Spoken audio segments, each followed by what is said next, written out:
Gagawa tayo ng low-carb birthday cake. Kung meron po kayong hindi nabuo na mga pancake, or any low-carb recipe na hindi naging successful, huwag nyo pong itapon. Dahil pwede pa po ito ma-recycle. Dudurugin ko lang po itong mga bread, tapos lalagyan ng melted butter and 6 eggs. Hindi na po ako maglalagay ng vanilla and sweetener since nung ginawa ko po itong bread ay naglagay na po ako.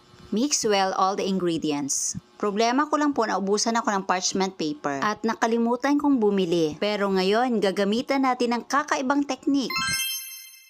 At ito na ang ating recycled parchment paper. Wow. Diva? At ngayon, ibuhos lang ang ating recycled mixture. Next, gagawa naman tayo ng another flavor. In a mixing bowl, put coconut flour, cocoa powder, sweetener, cream of tartar, baking powder, collagen powder, and pinch of salt. Mix well all the ingredients. At ngayon, ilagay naman ang mga wet ingredients. Coconut oil, all-purpose cream, and eggs. Then whisk until all ingredients are well incorporated. At ngayon, isalin na sa ating molder. Then bake in the oven at 175 degrees Celsius for about 50 minutes or 1 hour or depende po sa oven na ginagamit nyo. At ngayon, luto na ang ating recycled cake.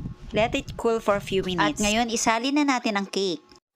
At ayan, lumitaw na ang ating parchment paper substitute. Parang halos lahat na lang recycled yung ginawa ko. Talagang ganon kung minsan para-paraan lang. At ngayon, gagawa muna tayo ng chocolate filling and frosting. Magpapakulo lang ako ng tubig, tapos tunawin yung sweetener, then add cocoa powder. Mix well and add butter. Sorry at hindi ko nakuhanan yung buong procedure pero dapat ganito po ang consistency. Smooth and thick consistency. Ngayon, gagawa na po tayo ng choco butter frosting. Whip butter until we achieve a very pale color and fluffy texture. Then add chocolate ganache. Gradually add ganache to the butter hanggang sa tuluyan itong maubos. And add coffee. Mix well. Dapat ganito po yung consistency ng ating chocolate frosting. Ngayon, slice na po natin yung cake into 3. Yung recycled cake po ang ilalagay ko sa gitna. So, magiging top and bottom po niya yung chocolate. Ngayon, maglalagay lang po ako ng chocolate sauce. At ililipat na po natin ito sa cake board. Maglagay lang ng konting frosting sa cake board. Ito ay magsilbing pandikit.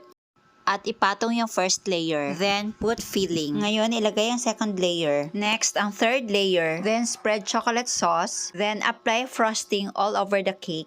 Then, chill for about 1 or 2 hours. Ngayon, maglagay na po tayo ng chocolate ganache and drip. Then, chill po ulit. Ngayon, maglalagay na po tayo ng mga decoration sa ating birthday cake. Gamit ko po ay butter frosting at nag-drop lang po ako ng konting food color. Pasensya na po sa mga pro baker dahil hindi po talaga ako baker, hindi po ako chef. Puro invento lang po talaga ito. Ngayon, maglalagay naman ako ng food color green. At ihalo lang po ito. And now, let's start our cake decoration. Inuulit ko, hindi po ako baker, hindi po ako chef. I am just an ordinary low carber.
Ngayon, mag-plating na po tayo.